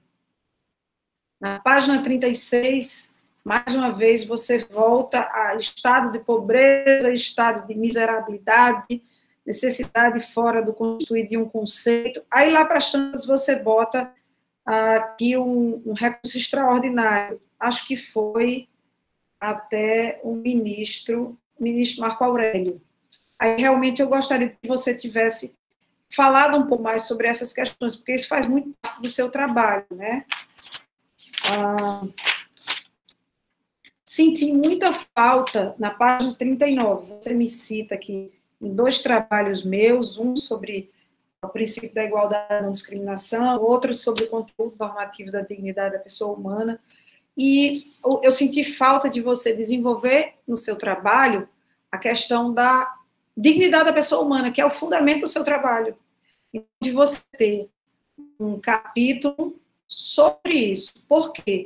Porque o fundamento do Estado democrático é a plena efetividade da dignidade da pessoa humana enquanto princípio estruturante, e não exclusivamente valor dos direitos fundamentais. Mas, então, isso é um ponto que eu realmente senti falta do seu trabalho. Outra coisa que eu senti falta do seu trabalho é a questão de você desenvolver os direitos prestacionais, porque o seu trabalho diz respeito a direitos prestacionais, né? O desenvolvimento como fim da pobreza, como quebrar um ciclo de pobreza, nada mais é do que um Estado democrático da plena efetividade aos direitos prestacionais. Mas não são todos os direitos prestacionais que ele tem uma obrigação muito maior. São os direitos prestacionais que estão inseridos dentro do conteúdo normativo da dignidade da pessoa humana, e que é sobre isso que você está falando, o direito ao desenvolvimento. O direito ao desenvolvimento é uma norma programática, e que, através dela, vai se desenvolver outros direitos. O direito à educação, o braço dele, eu tenho aí o direito à educação, o direito à saúde, o direito à habitação. Esses direitos prestacionais, que na hora que o Estado toma para si essa obrigação, não como simplesmente uma forma colaborativa, mas uma forma obrigacional, e que nada mais é do que trunfo, é um trunfo contra o próprio Estado, na hora que ele toma para si, que você fez aqui a referência, né, a questão do teto dos gastos públicos, então ele toma para si a obrigação de dar plena efetividade a esses direitos. Aí eu entro já na minha seara, que você falou, ampassando o PIDESC, o Pacto Internacional de Direitos Econômicos, Sociais e Culturais. Então, é no PIDESC onde a gente tem o princípio do não retrocesso social, e não no artigo 60 da Constituição Federal, quando se fala de 59, quando se fala de cláusulas pétreas, certo? Você falar de cláusulas pétreas é um terreno extremamente nevrálgico. Por quê? Porque cláusula pétrea não se confunde com o princípio do retrocesso social. Só que o princípio do retrocesso social, ele tem efetividade. O Estado brasileiro, ele ratificou esse tratado em 92. Então, não é nem através da Constituição Federal, mas através do Tratado Internacional, né, do Pacta Sunt Servanda, que esse Estado ele tem a obrigação do cumprimento legal. Esse cumprimento legal vem da onde? Vem da lei dos gastos públicos, vem anteriormente da própria Constituição, e mais ainda com a emenda constitucional que fala do teto dos gastos públicos. Então, você fala sobre isso, mas fala de uma forma um pouco apressada, que eu acho que vale a pena você ter desenvolvido um pouco mais, apesar de você não ser da linha de direito internacional, ser da linha 1, que é a linha de direito econômico, mas como você fez referência aqui, eu senti um pouco de falta, até porque você está falando da questão do ensino. Então, eu tenho esse tratado que é extremamente vinculativo ao Estado brasileiro, eu tenho o Pacto São José da Costa Rica, eu tenho o Protocolo de São Salvador, todos esses fazem referência ao direito ao ensino, sobretudo no quesito que se fala em princípio do não retrocesso social. Então, que também é o fundamento aqui do seu trabalho, é esse. Gosto demais quando você tem uma conotação filosófica, você fala de determinados filósofos, Habermas você tratou aqui, adoro quando você tratou sobre Amartya Sen, até porque não dá para você falar de desenvolvimento sem abordar a teoria dele de desenvolvimento como liberdade. Senti um pouco de falta, na página 43, você traz o modelo de Estado, né, modelo normativo liberal, traz um pouco o modelo, fala do modelo republicano, mas senti falta de você falar muito mais do Estado democrático de direito, que a essa altura está em xeque. Com esse momento de pandemia, eu acredito que a gente sai desse Estado democrático de direito e volta a um Estado social de direito. Então, o Estado, ele pós-pandemia, ele vai precisar mudar a sua conotação. Deixar de ser um Estado mínimo e ser um Estado que se preocupa muito mais com determinados direitos que ele tinha transferidos para terceiros, o papel de órgão condutor. O que mais que eu falo aqui para você? Gosto quando você fala na democracia participativa, na questão da democracia também, eu não vou me alongar muito, não. Senti muita falta, você fala em do working, mas eu senti muita falta de você falar da questão dos direitos sociais, que eu chamo de direitos prestacionais. Senti muita falta de você desenvolver a teoria dos direitos prestacionais e o uso dos autores dos direitos prestacionais. Capacidade dos indivíduos, o que mais que eu trago aqui? Pergunta, qual a justificativa do fomento aos direitos fundamentais prestacionais? Que é o que eu falei aqui anteriormente, era desenvolver a teoria da dignidade da pessoa humana. Né? E aí eu ratifico a pergunta, a questão que o professor Nelson fez a você. Como chegar ao fim da pobreza, a questão da redistribuição de renda? Como se chega? Se minimiza. Você fala aqui, em determinada parte do seu trabalho, a questão da austeridade. Eu morei em Portugal 2 anos e vi um país que renasceu pós uma mudança de paradigma sobre o signo da austeridade. Eu não vivi em Portugal durante o tempo dessa mudança da austeridade, mas várias decisões do Tribunal Constitucional Português se fala muito na questão da austeridade e da mudança de paradigma, da necessidade que se tem. Então, eu, professor Yara, não vejo com maus olhos essa questão da austeridade que você me passou uma ideia negativa do ponto da austeridade. O que mais que eu falo aqui? Estou passando bem rápido. O núcleo autotutela constitucional e as cláusulas pétreas, talvez você fizesse muito mais uma análise sobre o princípio da proibição do retrocesso social, quando você entraria aqui no plano do PIDESC.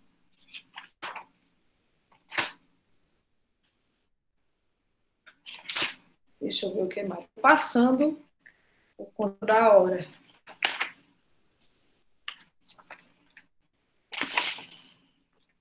Aqui há alguns apontamentos, só para você refletir. A questão da dignidade, acho que dignidade da pessoa humana, a autonomia individual, que se relaciona a desenvolvimento e fim de pobreza, a teoria dos direitos prestacionais, a questão da reserva do possível. Eu gosto quando você fala de políticas públicas, ainda que de forma en passant, mas eu gosto quando você faz essa referência.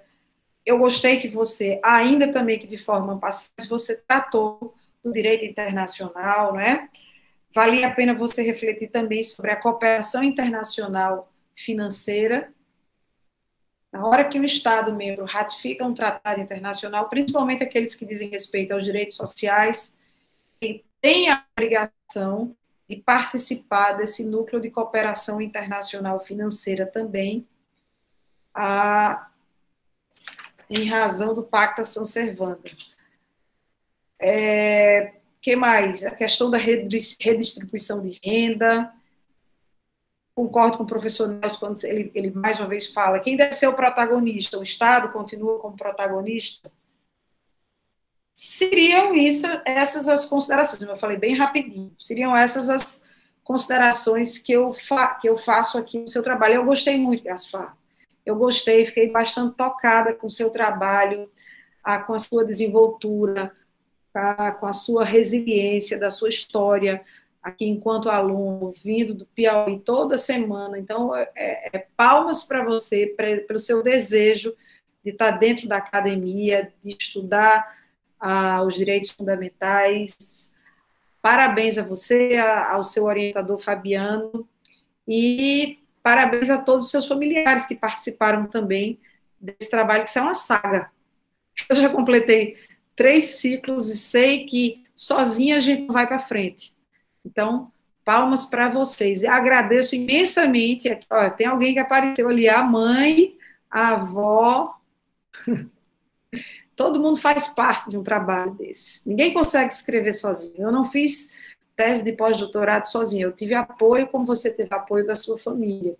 Então, parabéns e viva, viva. Também agradecer, professora, porque, de fato, o trabalho ele ganhou, eu diria, ele tornou-se mais robusto depois da qualificação. Muito em virtude eu diria, da ampliação de referências até a qualificação, porque o âmbito internacional, eu diria, até o do PIDESC, ele, desde o início do trabalho, ele não era a proposta inicial, mas se aproximando já no âmbito constitucional em relação aos direitos sociais, aí essa aproximação com os tratados e o princípio do não retrocesso, ele me mostrou eu diria, uma nova ferramenta, um novo parâmetro. Foi nesse entender que eu tentei trazer a oitiva do direito internacional. Entretanto, reconheço também que poderia ter sido tratado mais sobre o direito internacional, principalmente em relação ao decreto 591, já sobre a recepção brasileira do PIDESC, mas principalmente, professora, respondendo a sua pergunta, quanto ao conteúdo normativo da dignidade da pessoa humana.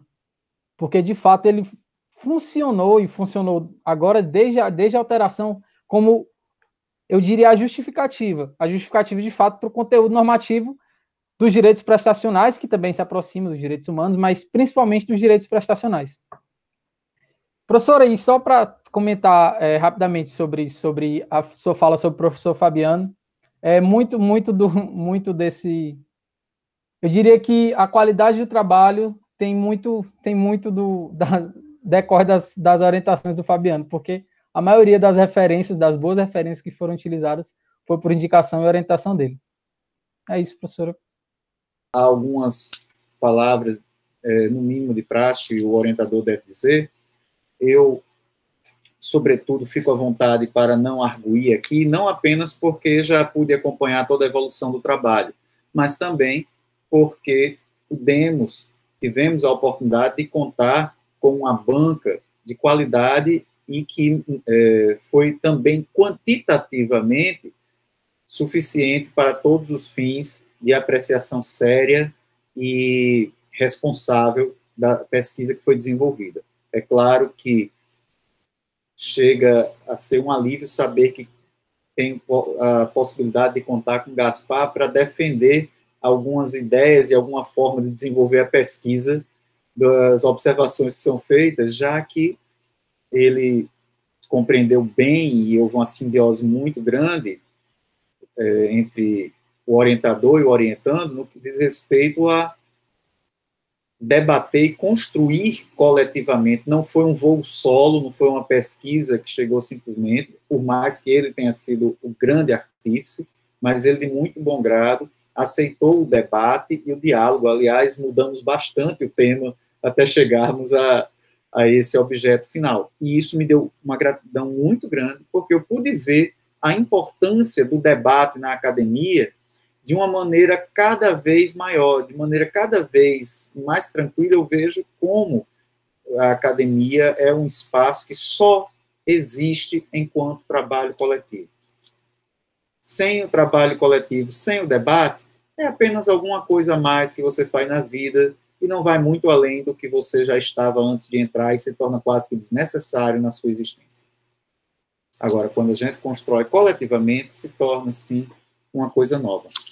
Eu passei já algumas observações, alguns comentários sobre o aspecto acadêmico, diretamente a Gaspar, durante as exposições, de maneira que eu não vou alongar nem ocupá-los neste momento com observações que com certeza não seriam de melhor qualidade do que as que foram feitas, mas fiquei extremamente feliz com a participação do professor Nelson.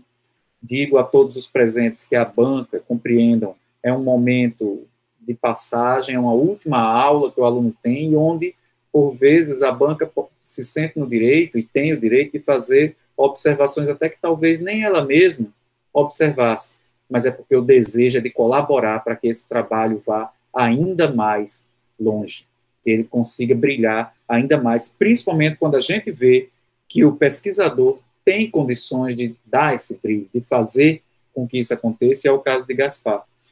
Enfim, eu vou dizer só duas coisas. Primeiro, eu não comentei isso com o defendente, mas normalmente quando a gente diz eu vou informar para o mundo e meio a sua transmissão, o link para a transmissão, e ainda por cima vai ser transmitido no YouTube. Normalmente as pessoas fogem de qualquer afirmação minimamente parecida. Ele não demonstrou qualquer receio. Quando a defesa é física, presencial, é comum o defendente desejar até esconder o cartaz que anuncia a defesa, né, e não revelar para ninguém onde ela vai ocorrer, quanto mais não apenas estar aberta a essa ampla participação, como convidar. Então, eu não disse nada para ele não voltar atrás nem pensar duas vezes, mas isso me chamou muito a atenção, esse desassombro dele, e outro, tanto que não é à toa que em meio virtual, estamos aqui tendo a oportunidade de ter uma quantidade de presentes inusual em bancas. Então, sou muito grato a todos aqui, espero que tenha sido um momento proveitoso. Aguardem, por favor, enquanto nós providenciamos e realizamos a deliberação acerca da exposição.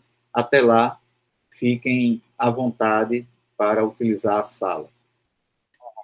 Fabiano, deixa eu me associar aqui à Yara, pela, assim, um momento ímpar, né, para a família que está aqui, e saber o quanto a família realmente é importante, como a Yara colocou, o papel da família nesse momento. Parabéns, dona Lúcia e todos os demais. Eu me associo à professora Yara nas palavras sobre a importância de vocês, a Gaspar, nesse momento.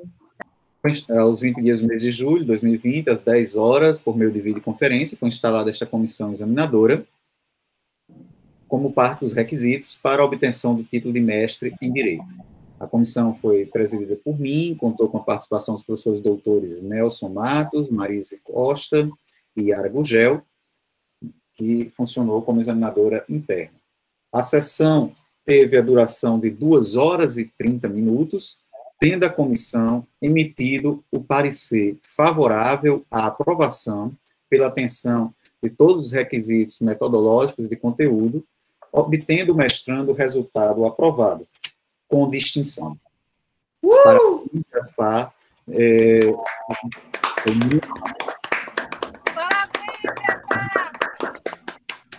A partir desse momento, efetivamente, vai ser mestre em Direito, aprovado em banca, gravado, inclusive, devidamente registrado. Eu vou encaminhar ao departamento, à secretaria do colegiado, a documentação necessária, certo? A deliberação não foi, devo dizer que não foi das mais difíceis, devido ao trabalho apresentado, a comissão estava satisfeita, não é uma concessão de distinção motivada por motivos menos louváveis, ao contrário, a distinção é extremamente merecida, não só pela sua capacidade jurídica, pelo conteúdo demonstrado, mas, sobretudo, pela postura como pesquisador.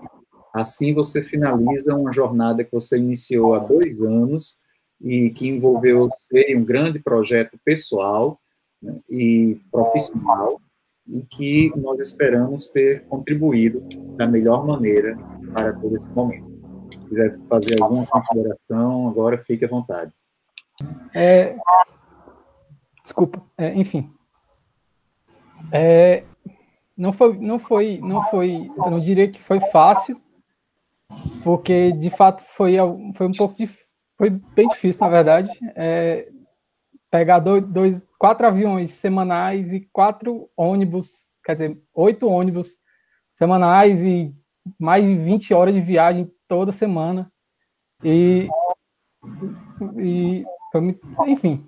Mas, por outro lado, não foi tão difícil assim como o título do filme pode parecer, mas não foi tão difícil, porque nesse caminho eu fui tão ajudado, fui tão amado, tão misericordiado pelos meus colegas de turma que contribuíram com um pacto de mútuo amparo que eu vou ser eternamente grato. É a minha família e ao PPGD, de fato, aos professores.